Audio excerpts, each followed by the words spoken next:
Ya comienza un nuevo programa en divoxradio.com. Divoxradio.com. Codiseñando el futuro.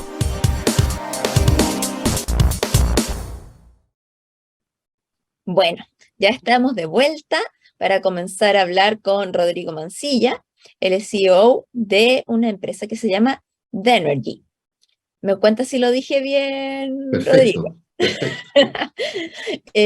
Bueno, para partir esta entrevista, queremos hacerte una pregunta muy puntual, muy precisa y que nos va a llevar luego a abrir un montón de temas. ¿Por qué se dice que la energía térmica es el eslabón débil de la transición energética? Bueno, antes de responder esa pregunta, Catherine, Alexis, les quiero agradecer la invitación y por darme la oportunidad de hablar de un tema que poco se discute sobre él y creo tiene una importancia bastante grande en este desafío de la humanidad, que es la transición energética y combatir el cambio climático. ¿Por qué el eslabón débil? Porque en el mundo el calor representa cerca del 50% del consumo final de energía. En Chile, hace 2 años atrás, el Ministerio de Energía hizo un estudio que llegó a números bastante parecidos. O sea, de toda la energía que se consume en el planeta, de toda la energía que se consume en Chile, el 50% es calor.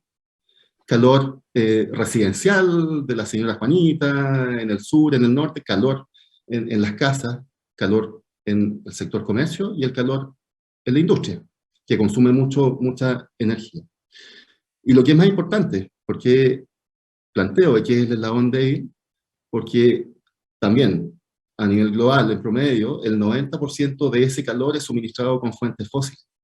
Entonces, cuando hablamos de que estamos hoy día en una situación en donde nos quedan 8 años para hacer un cambio radical en la forma en la cual producimos energía, y vemos que año a año se siguen aumentando las emisiones. Hoy día estamos discutiendo de cómo poder relajar ciertas restricciones para poder tener más combustible fósil, para alimentar nuestros vehículos, para que los procesos productivos puedan ser un poco más económicos, porque estamos en una crisis de los combustibles fósiles. Bueno, el 90% del calor se produce con combustibles fósiles. En Chile quizás la proporción cambia un poco porque hay bastante biomasa en el sector industrial, el sector forestal, por ejemplo, podría decirse que es autosuficiente desde el punto de vista de su calor y electricidad. En el sur se consume mucha leña. Pero en definitiva, estamos hablando de un problema serio. Hoy día estamos concentrados en el 22% del problema, que es el sector eléctrico. Muy bien, estamos avanzando de manera importante. Hay algunos frentes aún que hay que abordar, pero va bien encaminado. El 50% del problema no es muy claro cuál es el camino hacia la transición energética. Perfecto. Antes de darle la pasada a Alexis, quiero comentar algo, que en general hay muchos términos que no todos usamos bien o que muchas veces nos equivocamos porque se habla de la matriz energética, la matriz eléctrica, o sea, en el fondo son conceptos bastante juntos y separados, entonces hay que saber muy bien a qué se está refiriendo uno. Así es, el tema muchas veces se confunde, electricidad, energía.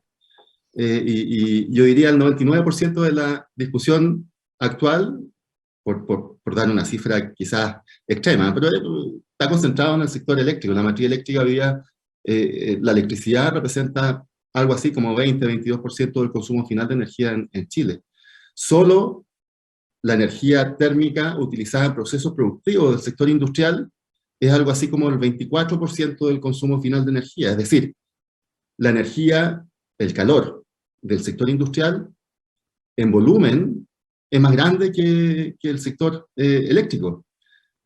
Pero ahí no estamos probablemente teniendo una discusión muy profunda de cuáles son los cambios que se requieren para poder hacerlo más sustentable. Hoy día, yo les comentaba, me ha tocado en muchas ocasiones ir a visitar plantas industriales y me encuentro con montañas de carbón al lado de la caldera, que es lo que se utiliza para producir agua caliente en algunos casos, para producir vapor, en pleno en plena década de los cambios radicales para poder efectivamente dar frente al cambio climático. Entonces es un contrasentido.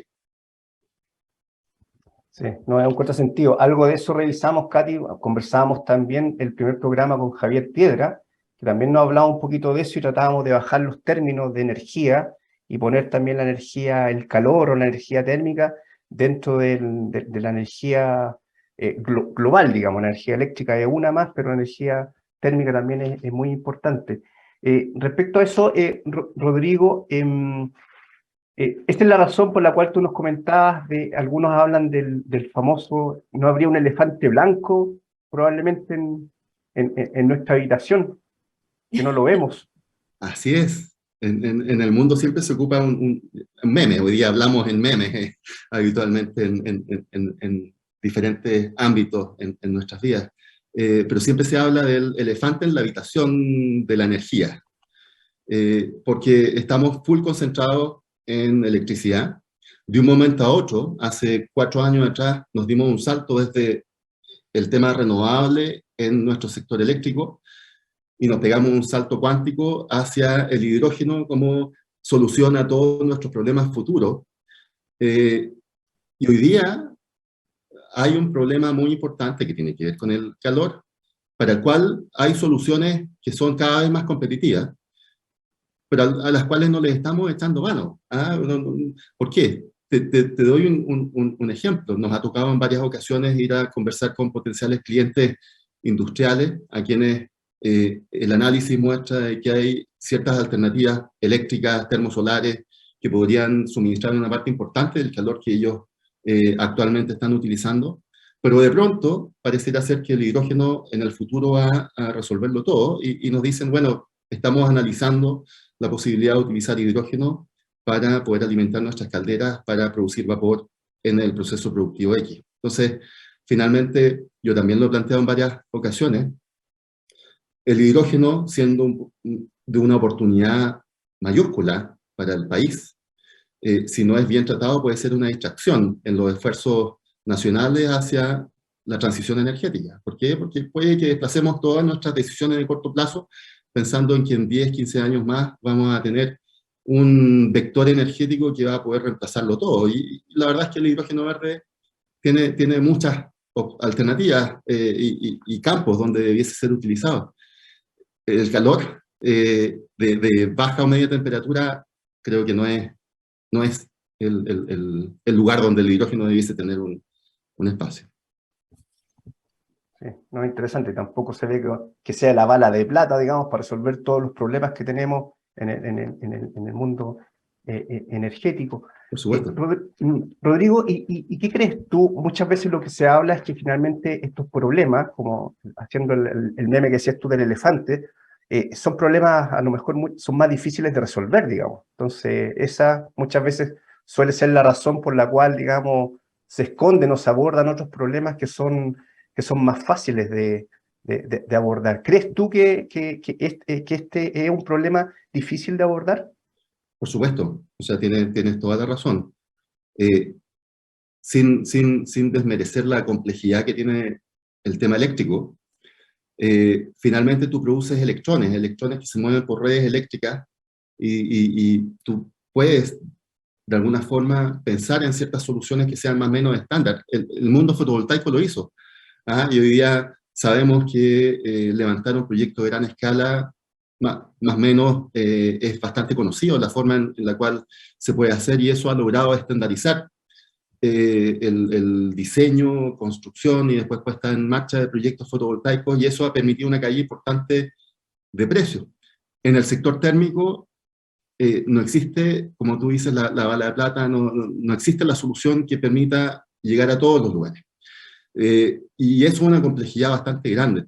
Cada una de las soluciones para cada consumidor térmico es especial, es ad hoc a lo que diseñaron en su oportunidad quienes implementaron el sistema térmico. Por ejemplo, nos hemos encontrado en varias ocasiones en donde tengo un proceso productivo que requiere una temperatura X, no sé, 80 grados Celsius, que puede perfectamente ser alimentada con una solución termosolar, o bien bajo ciertas condiciones, bombas de calor, en complemento con otra alternativa tecnológica. ese mismo proceso en otro cliente distinto, probablemente el consumo térmico es totalmente diferente. Entonces, no hay estandarización. Cada uno de los clientes es un diseño especial.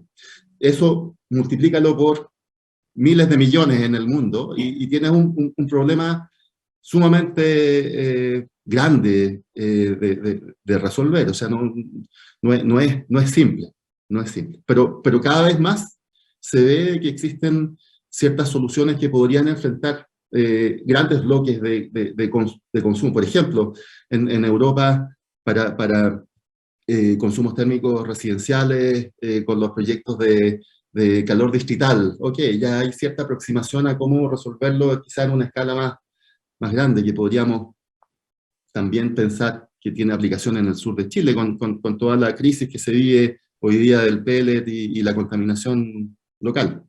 Sí, soy totalmente testigo de eso. Creo que abordas un tema súper clave, Rodrigo, porque en ese sentido, claro, no es que sea más fácil cambiar la matriz eléctrica, pero en el fondo es como una decisión centralizada en que tú tomas ciertas políticas públicas y eso es lo que se va haciendo independiente de que los inversionistas de las centrales sean privados. En cambio acá, claro, no existe una regulación para la generación de calor específicamente. O sea, no es como que yo me pueda sentar en una mesa y ponerme a conversar al respecto. Entonces, desde el punto de vista regulatorio, se ve complejo, se ve bastante complejo. ¿Cómo piensas tú que se podría abordar esto desde un tema de vista de política pública o regulación? Es interesante lo que plantea Catherine, en el sentido de que mi opinión, la génesis del boom renovable de Chile fue una mezcla entre el espíritu emprendedor y ciertas reglas que permitieron una penetración distinta de energías renovables. En particular, aquella licitación eléctrica que estableció bloques horarios, en donde evidentemente el bloque horario día estaba pensado para una solución fotovoltaica. De ahí en más, hemos seguido teniendo licitaciones con estos bloques que de alguna forma buscan poder incentivar la penetración de energías renovables. Por otro lado, estuvo la ley que establecía este requerimiento o esta meta del 25%, perdón, del 20% de energía renovable al 2025, que se anticipó 5 años porque el ímpetu de la industria fue mucho más de lo que en su oportunidad pudieron prever los legisladores. ¿Por qué no podría pasar algo similar con el sector térmico? Cuotas, por ejemplo, o bien metas también de reducción del uso de combustibles fósiles para alimentar procesos productivos. Eso hoy día no veo razón por la cual no pueda existir. Por otro lado, una conversación que siempre está presente. Y hoy día una solución renovable compite primero por ser más competitiva versus una alternativa convencional, con un activo que ya en muchos casos se amortizó. ¿Ah? Claro. Y finalmente tú evalúas una inversión nueva, que es además en renovables, habitualmente esa inversión nueva o ese proyecto es intensivo en CAPEX y tiene menos OPEX. ¿Ah? Pero lo comparas tú con el costo variable del combustible que está usando el cliente. Y si ese combustible es un combustible fósil, si no tengo una penalización por utilización de ese combustible fósil, como puede ser, por ejemplo, el impuesto al CO2, a las emisiones de CO2, que hoy día no afectan nada el mundo térmico, puede en algo contribuir, que entiendo también tiene una contribución bastante pobre desde el punto de vista del desincentivo al uso de tecnologías convencionales en la generación de electricidad, pero menos lo tiene en el ámbito térmico. Entonces, puede perfectamente haber un conjunto de normas o reglas que se establezcan que contribuyan a mejorar la penetración de soluciones renovables en la producción de calor a nivel industrial. En Europa lo están haciendo. ¿Ah? En Europa un impuesto mucho más alto, cuotas, subsidios gigantescos, porque entienden Esto fue previo a la crisis geopolítica Rusia-Ucrania. Hoy día con mayor razón, hoy día están vueltos locos toda una cantidad de proyectos impresionantes tratando de desconectarse del gas natural de Rusia. Sí, no, esa es una pregunta y yo la tenía en mente a raíz de la consulta que hizo Catherine también. Si se generan, bueno, en todo se generan oportunidades. ¿Qué oportunidades ves tú con todo esto de lo último que mencionaste, con la crisis geopolítica que existe en Europa, ya, con los problemas, la inflación, ya, y los problemas de los combustibles actuales? ¿Qué oportunidad crees tú que hay para la energía térmica, en particular en nuestro país, digamos? ¿Se genera una oportunidad? Mira, me cuesta hablar de oportunidad cuando viene de una situación tan compleja y dolorosa como el enfrentamiento Rusia-Ucrania. Efectivamente, esta situación ha provocado una crisis global de los combustibles, pero que no se gatilla a propósito de esta situación Ucrania-Rusia, venía de mucho antes. Por lo tanto, esto de alguna forma aceleró ciertas decisiones, principalmente en Europa, puesto que Europa depende del gas ruso. Imagínate que perdón si no soy preciso en las cifras, pero hace 2 años atrás el gas natural se transaba en el TTF del orden de los 2, 3, 4 euros el millón de BTU. Ha llegado a estar a 200 y algo euros el millón de BTU. O sea, imagínate el impacto económico de Europa con ciertos países que son tremendamente intensivos en el uso de energía, Alemania en particular, cómo afecta a la industria del amoníaco, que es uno de los principales consumidores de gas natural, amoníaco que además es crucial para poder alimentar a las poblaciones futuras, ¿eh? Entonces es una crisis de proporciones que quizás no estamos viendo. El tema es que eso se venía cocinando desde antes. La industria del gas natural en Estados Unidos jamás ha dado números azules, salvo ahora, que están rentando como locos, ¿eh?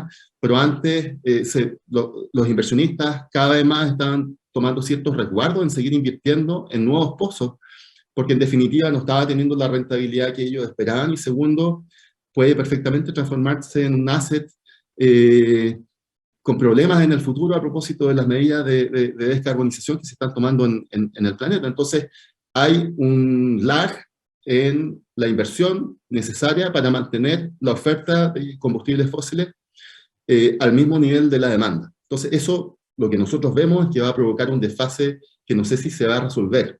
Muchos plantean de que ni siquiera en una década se van a lograr resolver esas brechas y por lo tanto nos vamos a mantener en un escenario de precios de combustibles fósiles alto.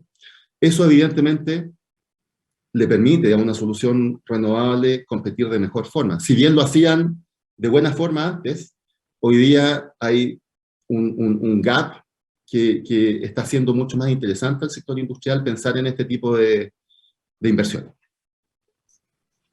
Perfecto, perfecto. Vamos a volver sobre ese punto, vamos a ir a la segunda pausa comercial, Rodrigo, y estamos de vuelta. Divoxradio.com. Conversaciones sobre innovación, ciencia y tecnología.